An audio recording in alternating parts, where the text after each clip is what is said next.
you notice in public, if you actually spit, if you spit in the street, you can be fined 25 pounds. If your dog fouls the footpath, 20 pounds. But the cost of a smoke, or what it would cost you if you're caught smoking, can be 50 pounds. Now that means that you can actually have a good spit. Your dog can crap to his heart's content, and you've still got a fiver to take home. When I started smoking, I was actually 4.5. I did actually start to keep up with my brothers, who were slightly older. I had one brother who was 6 and one who was 8, and they were heavy smokers. So I used to keep up with them to smoke. I'm 4.5. I'm this size. And people would say, it'll stunt your growth.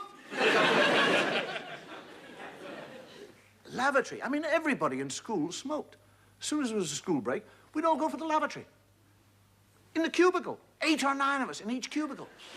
Passing this little cigarette. If you went out and looked down the line of cubicles, it was like the Industrial Revolution. Somebody used them for what they intended to use them. It was like a breath of fresh air. You remember going to the cinema years ago when there was no smoking regulations? Everybody in the cinema smoked. It was just a massive smoke. You go in, you go, and when you got to the screen and you could see the screen, there were people on the screen. You remember those scenes, the seduction scenes? How the cigarette was played with? It became part of a kind of hand phallic symbol. People used to kind of touch it and stroke it and rub it. Women would kind of put it into the mouth and take it out again. The whole audience. They used to have those cigarette cases that you could buy that actually you pressed a button and one cigarette came out all by itself. It was a sexual invitation. You'd hand it out and you'd go, and the cigarette would go. And if the woman went, you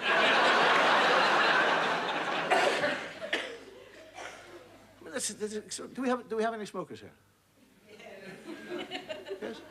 That's the extraordinary thing about smoking, is that when you make love, you answered me about smoking. Do you smoke after you've made love? I don't mean literally, I mean...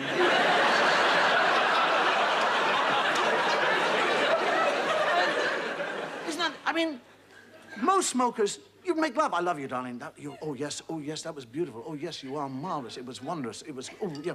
And you can't get to the... Can we do it again? Yes, just do me. A couple of years ago, I actually decided, I don't think from pressure or anything else, I decided I would give up smoking because I have teenage children. And I knew that one day my teenage children were going to come in smoking. And I didn't actually think that I could be hypocritical enough to sit there and watch them go, and I'm going, don't do that. Filthy habit, give it to me, I'll...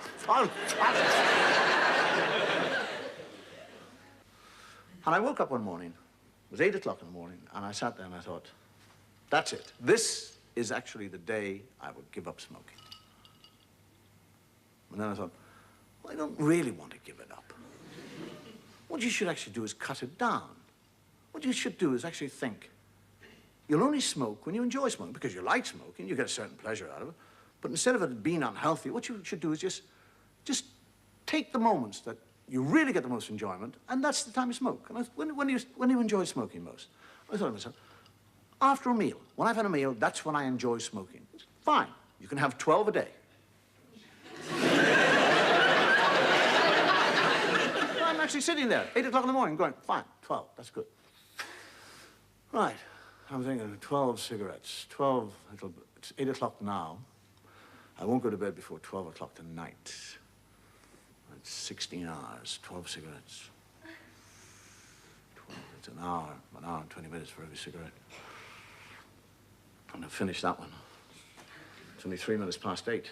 I've only got 11 cigarettes. My wife comes in, good morning, I shut up! Who's going to drive the children? Walk. Wow. 12 o'clock noon, I have gone through 9 cigarettes. I'm a lunatic. Oh, my God, 12 hours. Oh, God, I'll never get through this. Please help me, please help me. I'm going, wait. You have some cigarettes. You've got 3 cigarettes left over. That's 4 hours smoking. You can cut them in half. But then I'm thinking, that'll be 2 dog ends. There'll be 2 butts. I'll be throwing away more cigarettes. I don't know, wait. I'm trying to explain myself. Now, here I have been a smoker since I was so big. I am now going through the first withdrawal symptoms I have ever gone through in my life. So I explained this. I said, listen, wait, calm down. You are actually experiencing withdrawal symptoms. This is your first time. It's difficult, we know it, but you've got to persevere.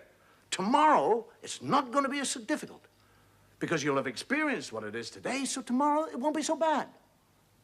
But you'll still have 12 cigarettes tomorrow, and you won't need those 12 cigarettes tomorrow. You'll probably only need 5 or 6 or 4. So take those 8 today and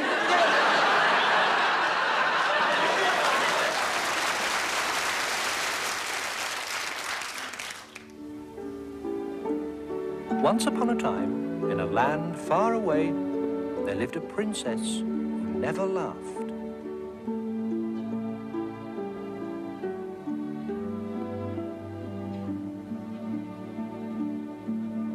The king tried to make her laugh. The queen tried to make her laugh. Even her little dog tried to make her laugh.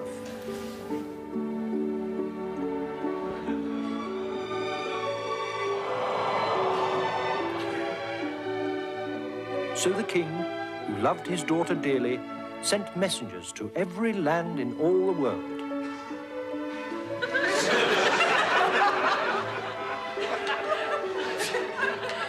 And he made it known that he who could make the princess laugh would have the hand of his daughter in marriage. And in less time than it takes to tell, the funniest men in all the world were arriving at the royal palace.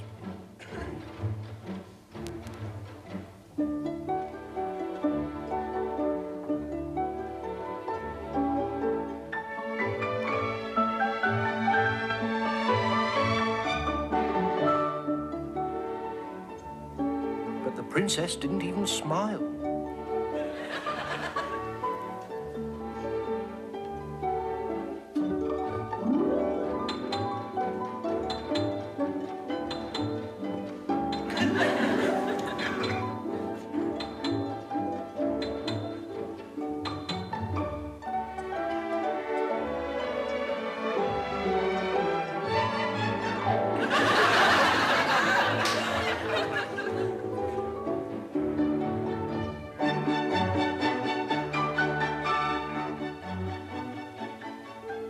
The king became more and more miserable. He sat and brooded in the palace and wouldn't speak to anyone. The whole kingdom was very unhappy. One day, the princess decided to go for a walk in the forest. She was sad. She didn't mean to make her father unhappy. It was just that she'd never seen anything that made her feel like laughing. Then suddenly, whilst walking, she saw a man.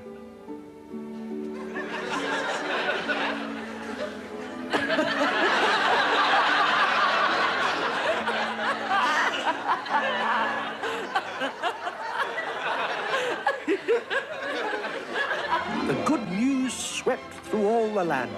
The princess has laughed.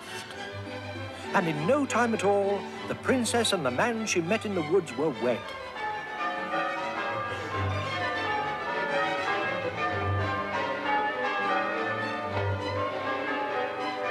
The king was delighted. The queen was delighted. And the little dog was more than delighted.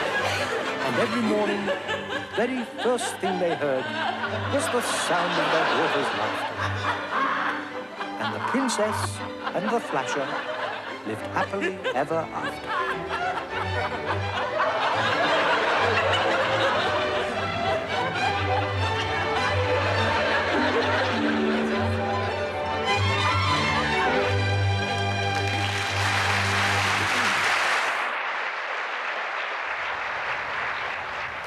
Well, that's one way of getting laughs. Anyhow, that's it. I hope you enjoyed it. Take care, and may your God go with you.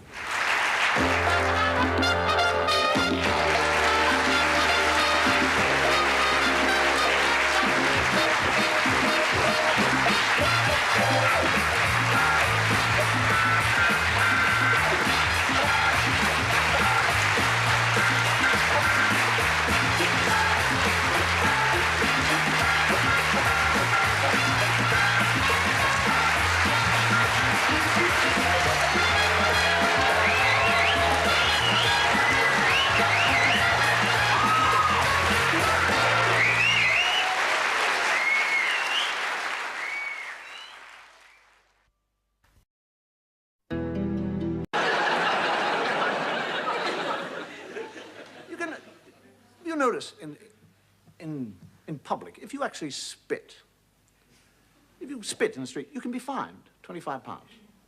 If your dog fouls, people would say, it'll stunt your growth. Lavatory. I mean, everybody in school smoked. As soon as there was a school break, we'd all go for the lavatory. In the cubicle, 8 or 9 of us in each cubicle, passing this little cigarette.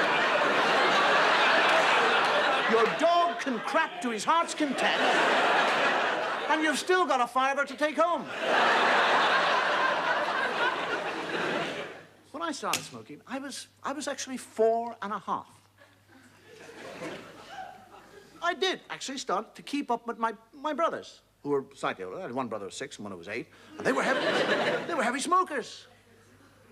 So I used to keep up with them to smoke. I'm 4½. I'm this size. And people, the footpath, £20. But the cost of a smoke, or what it would cost you if you're caught smoking, can be £50. Now that means that you can actually have a good spit